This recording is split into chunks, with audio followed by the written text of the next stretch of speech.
ఓం శ్రీ సాయిరామ్. మన మనసులో మెదిలే ప్రతి ఆలోచన నిజంగా మనదే అంటారా? లేక అందులో మనకు తెలియని ఏదైనా దైవ సంకేతం దాగి ఉంటుందా? ఉదయం లేచింది మొదలు రాత్రి పడుకునే వరకు మనలో వేల ఆలోచనలు వస్తూ పోతూ ఉంటాయి. ఇంతకీ ఈ ఆలోచనల ప్రవాహంలో ఏది మనది? ఏది మనల్ని నడిపించే ఆ భగవంతునిది?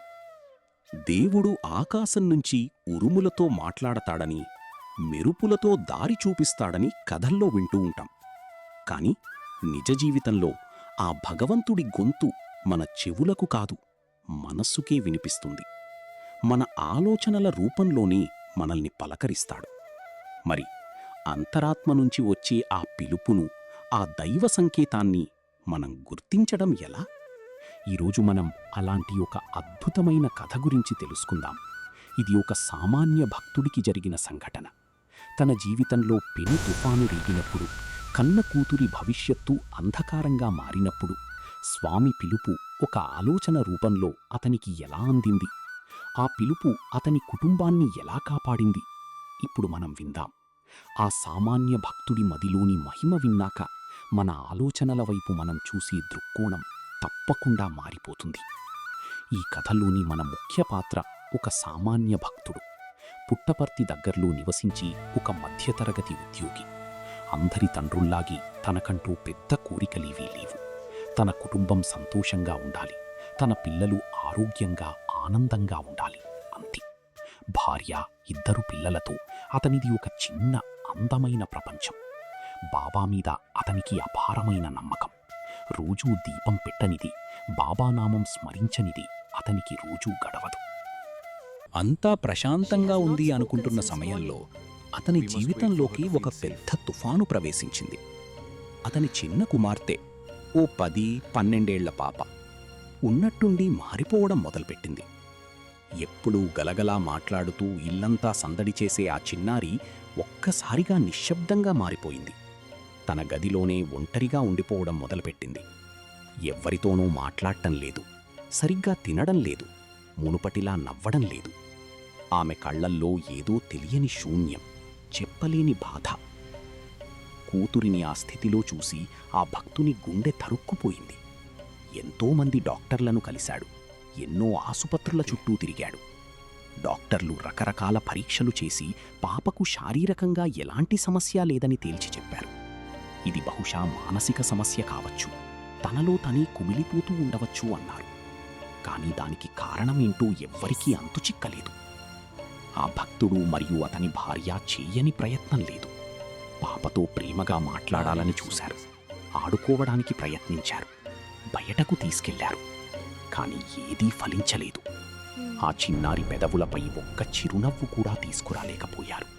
రోజులు గడిచే కొద్దీ పాప పరిస్థితి మరింత దిగజారింది. ఆ భక్తుడిలో ఆందోళన పెరిగిపోయింది. భయం అతని మనస్సును ఒక చీకటిలా కమ్మేసింది. నా కూతురికి ఏమైంది? నేను ఏం పాపం చేశాను బాబా? ఎందుకీ శిక్ష? అని ప్రతిరోజూ బాబా పటం ముందు కన్నీళ్లు పెట్టుకునేవాడు.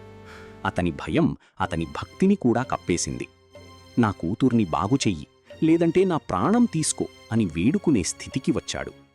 తన కూతురి భవిష్యత్తు ఏమవుతుందోనన్న భయం ఒక రాక్షసిలా అతడిని పట్టి పీడించసాగింది. అదే భయంతో ఏదైనా అద్భుతం జరిగి తన కూతురు మళ్లీ మామూలు మనిషి అవుతుందన్న చిన్న ఆశతో పుట్టపర్తి ఆశ్రమంలో అడుగుపెట్టాడు. ఒకరోజు సాయంత్రం ఆశ్రమ ప్రాంగణంలోని ప్రశాంత వాతావరణంలో ఆ సామాన్య భక్తుడు ఒక చెట్టు కింద ఒంటరిగా కూర్చున్నాడు. బాబా, ఏం చెయ్యను, దారి చూపించు తండ్రి అని మనస్సులోని మౌనంగా రోదిస్తున్నాడు. చుట్టూ నెమ్మదిగా చీకటి పడుతోంది. ఆశ్రమం నిశ్శబ్దంగా మారుతోంది. ఆ అఖండమైన నిశ్శబ్దంలో ఆ భక్తుడు తనని తాను మరిచిపోయి కూర్చున్నాడు. అతని మనస్సులోని ఆలోచనల తుఫాను కూడా క్రమంగా శాంతించింది. ఆందోళన, భయం, దుఃఖం అన్నీ ఒక అలలా వచ్చి వెళ్ళిపోయాక అక్కడొక అనిర్వచనీయమైన ప్రశాంతత మిగిలింది. సరిగ్గా ఆ క్షణంలో అతని హృదయం నుండి మనస్సుకి అతి మెల్లగా, చిన్నగా, ప్రేమపూర్వకమైన స్వరం వినిపించింది. అది ఆకాశం నుండి వచ్చిన పిలుపు కాదు, చెవులకు వినిపించిన శబ్దం కాదు. అతని అంతరాత్మ లోతుల్లోంచి పుట్టిన ఒక స్పష్టమైన, నిశ్చలమైన స్వరం. ఆ స్వరం ఇలా అంది: నీ కుమార్తె గురించి అంతగా ఆందోళన చెందకు. ఆమె నిన్ను చూస్తోంది. నీ భయమే ఒక వ్యాధిలా ఆమెకు కూడా సోకుతోంది. నువ్వు శాంతంగా, ధైర్యంగా ఉండు. అంతా నేను చూసుకుంటాను. నాపై పూర్తి నమ్మకముంచు. ఆ భక్తుడు ఉలిక్కిపడి కళ్ళు తెరిచాడు. చుట్టూ చూశాడు. ఎవరూ లేరు. ఇది నా ఆలోచనేనా? కాదు, ఖచ్చితంగా కాదు. ఎందుకంటే గత కొన్ని నెలలుగా అతని మనసులో భయం, నిరాశ తప్ప మరీ ఆలోచన లేదు. కానీ ఈ స్వరం ఎంతో శాంతంగా, స్థిరంగా, ధైర్యాన్నిచ్చేలా ఉంది. అది అతన్ని నిందించలేదు, కేవలం వాస్తవాన్ని చెప్పింది. భయపెట్టలేదు, సరిదిద్దింది. ఆ మాట విన్న తక్షణమే అతని మనసులో నెలల తరబడి పేరుకుపోయిన భారం ఒక్కసారిగా తేలికపడినట్లు అనిపించింది. ఒక వింతైన శాంతి అతని హృదయాన్ని నింపేసింది. అప్పుడు గ్రహించాడు ఆ భక్తుడు, ఇది తన ఆలోచన కాదని, తన ఆరాధ్య దైవం, తన స్వామి పంపిన సందేశమేనని అర్థం చేసుకున్నాడు. తన ప్రార్థనకు సమాధానం లభించిందని తెలుసుకున్నాడు. దేవుడు మాట్లాడే విధానం ఇదే కాబోలు. మన చెవులతో కాదు, మన ఆత్మతో వినాలి. తన తప్పేంటో అతనికి తెలిసొచ్చింది. తాను తన కూతురిని ప్రేమతో కాదు, భయంతో చూస్తున్నానని, తన భయమే ఆ చిన్నారిని మరింత బలహీనపరుస్తోందని అర్థం చేసుకున్నాడు. ఆ క్షణం ఆ భక్తుడు ఒక గట్టి నిర్ణయానికొచ్చాడు. బాబా మాటను తూచా తప్పకుండా పాటించాలని నిశ్చయించుకున్నాడు. తన భయాన్ని, ఆందోళనను బాబా పాదాల చెంత వదిలేసి ఇంటికి తిరిగొచ్చాడు. భర్తలో వచ్చిన మార్పును అతని భార్య వెంటనే గమనించింది. అతని ముఖంలో ఎప్పటిలా దిగులు లేదు. ఒక రకమైన ప్రశాంతత, ధైర్యం కనిపించాయి.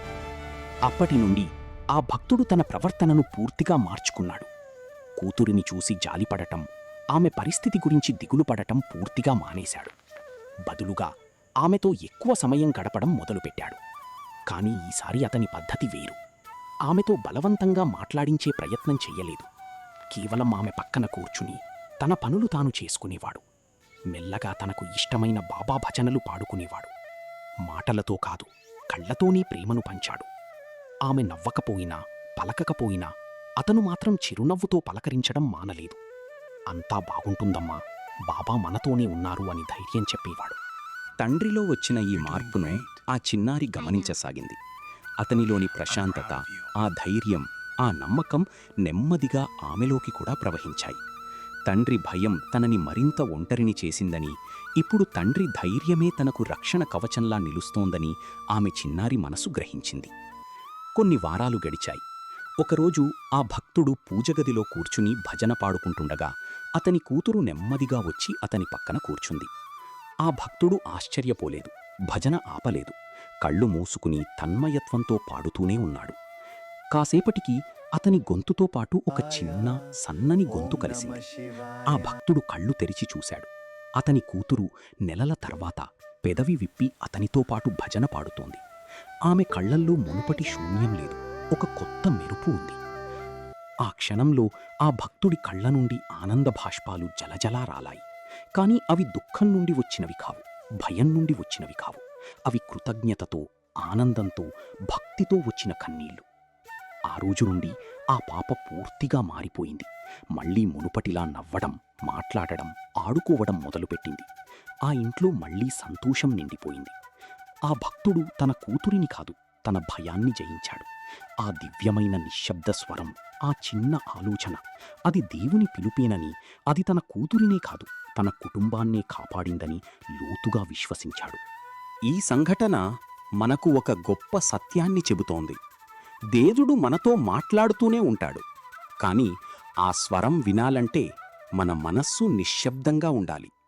మరి మనస్సులో మెదిలే వేల ఆలోచనలలో ఏది దైవస్వరం, ఏది మన అహంకారం నుండి పుట్టినది? దీన్ని గుర్తించడానికి దైవం మనకు కొన్ని మార్గాలు చూపింది. భగవంతుని స్వరం ఎప్పుడూ ప్రశాంతంగా, స్థిరంగా ఉంటుంది. అది మనస్సులో గందరగోళాన్ని సృష్టించదు, స్పష్టతను ఇస్తుంది. మనల్ని సరిదిద్దుతుంది కాని అవమానించదు. ప్రేమను, క్షమను, కరుణను ప్రోత్సహిస్తుంది. ఆ స్వరం విన్నప్పుడు మనస్సులోని భారం తగ్గి శాంతిగా అనిపిస్తుంది. దీనికి వ్యతిరేకంగా మన అహంకారం, లేదా భయం నుండి పుట్టే ఆలోచనలు ఎప్పుడూ ఆందోళనను, భయాన్ని రేకెత్తిస్తాయి. మనల్ని మనం తక్కువ చేసుకునేలా చేస్తాయి. ఇతరులపై పగ, ద్వేషం, స్వార్థం వంటివి పెంచుతాయి. ఈ ఆలోచనలు మనసులో గందరగోళం, తొందరపాటు, అశాంతిని కలిగిస్తాయి.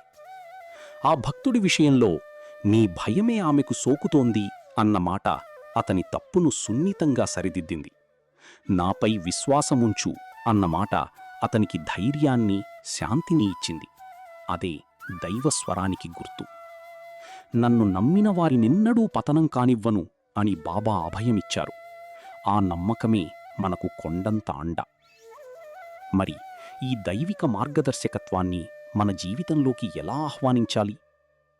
మొదటగా నిశ్శబ్దాన్ని అలవాటు చేసుకోండి. ప్రతిరోజూ కనీసం ఓ 10 నిమిషాలైనా ఫోన్, టీవీ, ప్రపంచాన్ని పక్కన పెట్టి మీతో మీరు గడపండి. మీ మనసులో ఏం జరుగుతుందో గమనించండి.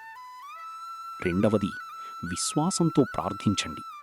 స్వామి, నాతో మాట్లాడు, నేను వినాలనుకుంటున్నాను, నాకు సరైన దారి చూపించు అని మనస్ఫూర్తిగా అడగండి.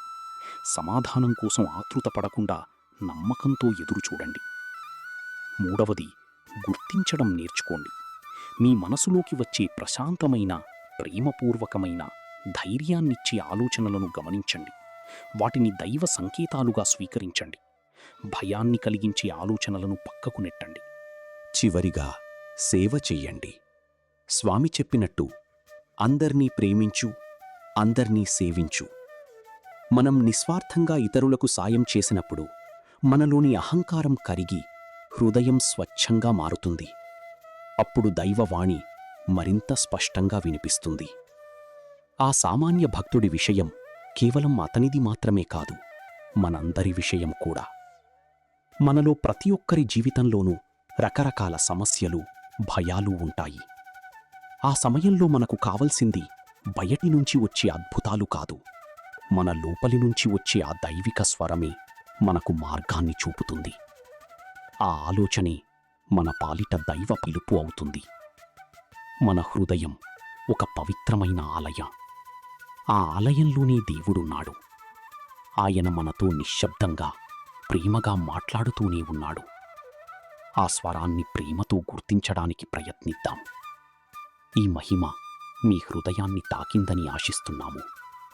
మీ జీవితంలో కూడా ఎప్పుడైనా ఇలాంటి అనుభవాలు, మీ ఆలోచనే మిమ్మల్ని కాపాడిన సందర్భాలు ఎదురైతే దయచేసి క్రింద కామెంట్స్ విభాగంలో మాతో పంచుకోండి. మీ అనుభవం మరొకరికి స్ఫూర్తినివ్వవచ్చు. జై సాయిరామ్.